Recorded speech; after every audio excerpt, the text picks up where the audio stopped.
When the Civil War ended, the East exhaled, but the real wind of change blew west. The nation turned its gaze toward the immense landscapes beyond the Mississippi River, plains rolling to infinity, snow-capped mountains, deserts red as rust. It looked to many weary Americans like freedom's unfinished sentence waiting for the next word. Railroads were the pens that wrote that sentence. Steel tracks snaked westward, binding frontier towns to distant markets.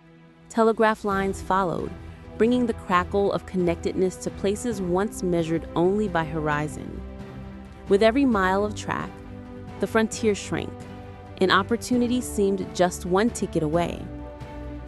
Settlers poured into the Great Plains and mountain territories. Veterans, fortune seekers, freedmen, immigrants. They built cabins, prayed for rain, and argued with rattlesnakes. To the promotional pamphlets of the period, the West was the Garden of Eden reopened. In reality, it was an ecological gamble and a human collision. Native nations, Lakota, Cheyenne, Apache, Navajo, and dozens more already called those lands home. The frontier was their present, not someone else's future.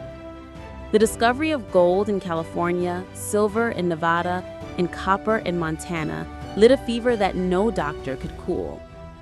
Mining camps bloomed overnight, tents, shanties, gambling halls, and gunfights. Law floated about as reliably as tumbleweed.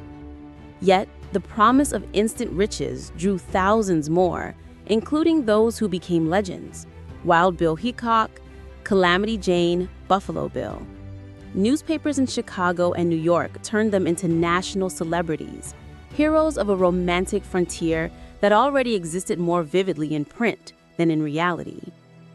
Meanwhile, buffalo, once numbering in the tens of millions, were slaughtered to near extinction, a tactic strategic to subduing the Plains tribes who depended on them.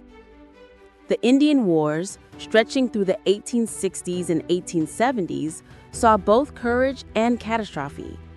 Battles like Little Bighorn and events like the tragedy at Wounded Knee revealed that the taming of the West was also its breaking.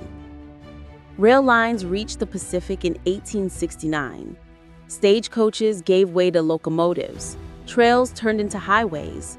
As settlers filled the land, the government created territories and thrust judges, sheriffs, and school teachers into new towns that often turned them old within weeks. The myth of frontier lawlessness gave way to less storied truths: accounting ledgers, irrigation ditches, and dusty courthouses. Civilization, with all its taxes and telephones, had arrived. By the 1880s, barbed wire replaced open range. The cowboy, once a figure of freedom, found himself fenced in by property lines and railroad schedules. Cattle barons and corporations replaced lone riders. The once untamed frontier became commodity and memory, a good story to sell in dime novels and Wild West shows. Buffalo Bill took the myth on tour, packaging gunfights into halftime entertainment for audiences who wanted danger safely dramatized.